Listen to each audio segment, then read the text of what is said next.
आज की कहानी में एक डेट है और दो गहरे राज। सुनने में तो ये एक सीधी सादी अरेंजमेंट लगती है, पर असल में ऐसा है नहीं। चलिए देखते हैं कि इस कहानी में क्या-क्या मोड़ आते हैं। तो कहानी का हीरो है काइटो और उसकी बस एक ही टेंशन है, अपनी दादी को खुश रखना। वो इस बात से बहुत परेशान थी कि उनका पोता कहीं अकेला ही ना रह जाए, और बस इसी चिंता को दूर करने के लिए काइटो ने एक ऐसा फैसला लिया जिसने सब कुछ बदल दिया। तो काइटो ने क्या किया?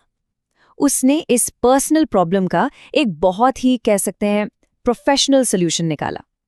एक ऐसा हल जहां रिश्ते निभाए नहीं जाते बल्कि परफॉर्म किए जाते हैं। ये कॉन्सेप्ट है रेंटल गर्लफ्रेंड का। मतलब एक ऐसी सर्विस जहां पैसे देकर एक परफेक्ट पार्टनर का एक्सपीरियंस खरीद सकते हैं। यहाँ हर मुस्कान, हर बात, सब कुछ एक स्क्रिप्ट का हिस्सा होता है। मकसद सिर्फ एक परफेक्ट रिश्ते का भ्रम पैदा करना। तो देखिए, दोनों के गोल्स कितने क्लियर थे। काइटो को बस अपनी दादी को यकीन दिलाना था कि वो अकेला नहीं है, और दूसरी तरफ थी मियू, जो एक प्रोफेशनल है। उसका काम एक परफेक्ट मजेदार डेट का एक्सपीरियंस देना। दोनों के रास्ते बिल्कुल अलग, पर मंजिल उस वक्त तो एक ही लग रही थी। और मियू, भाई वो तो अपने काम में माहिर थी। एकदम टाइम पर पहुंची, चेहरे पर वो प्यारी सी मुस्कान, और लग भी बहुत आकर्षक रही थी। मतलब परफॉर्मेंस में कोई कमी नहीं थी, सब कुछ स्क्रिप्ट के हिसाब से एकदम परफेक्ट। पर असली कहानी में स्क्रिप्ट हमेशा काम नहीं आती है ना। बहुत जल्द इस परफेक्ट परफॉर्मेंस में हकीकत ने दस्तक दे दी, और यहीं से कहानी में टेंशन बढ़नी शुरू हो जाती है। मियू अचानक से बेचैन हो जाती है, बार बार पीछे मुड़कर देख रही है, जैसे किसी से डर रही हो। ये उस परफेक्ट डेट में आई पहली दरार थी। और बस यहीं पर मियू का वो प्रोफेशनल नकाब वो उतरने लगता है। उसका वो शांत चेहरा, वो कॉन्फिडेंस, सब गायब। उसकी आंखों में साफ साफ घबराहट दिखाई देने लगती है। कुछ तो था जो उसे डरा रहा था। तो सवाल ये है कि उसने ऐसा क्या देख लिया? आखिर वो कौन था जिसने उसे इतना परेशान कर दिया? जवाब था उसके अपने क्लासमेट्स। सोचिए, मियू का सबसे बड़ा राज अब खुलने की कगार पर था। उसकी पर्सनल और प्रोफेशनल जिंदगी एक ऐसे मोड़ पर आ खड़ी हुई थी जहां सब कुछ दांव पर लगा था। और अब कहानी आती है अपने सबसे बड़े टर्निंग पॉइंट पर, एक ऐसा पल जहां एक छोटा सा फैसला सब कुछ बदल सकता था।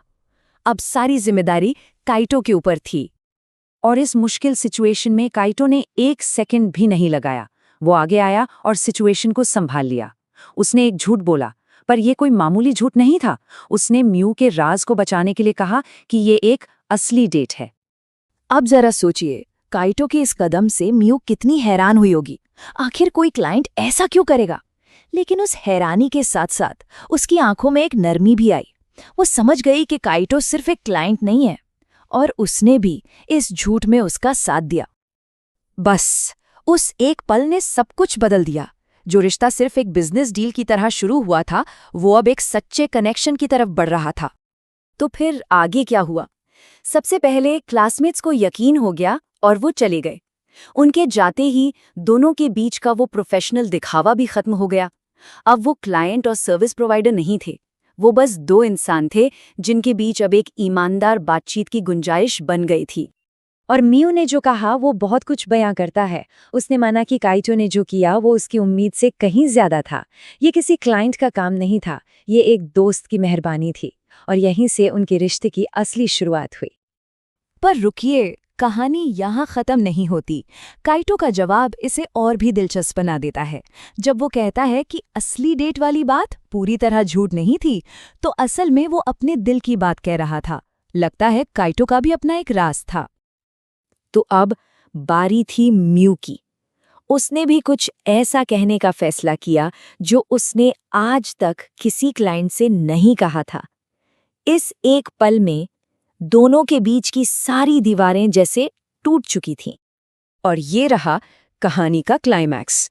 मियू की ये ख्वाहिश कि उनकी दूसरी डेट भी असली हो, इस नकली रिश्ते को एक सच्ची शुरुआत देने का मौका देती है। जो एक परफॉर्मेंस के तौर पर शुरू हुआ था, वो अब हकीकत बनने की कगार पर था। तो ये कहानी हमें एक बहुत ही दिलचस्प सवाल के साथ छोड़ जाती है। आखिर वो कौन सा पल होता है जब एक परफॉर्मेंस, एक दिखावा हकीकत बन जाता है? वो कौन सी लाइन है जिसे पार करने के बाद झूठ सच लगने लगता है? इसके बारे में सोचिएगा जरूर।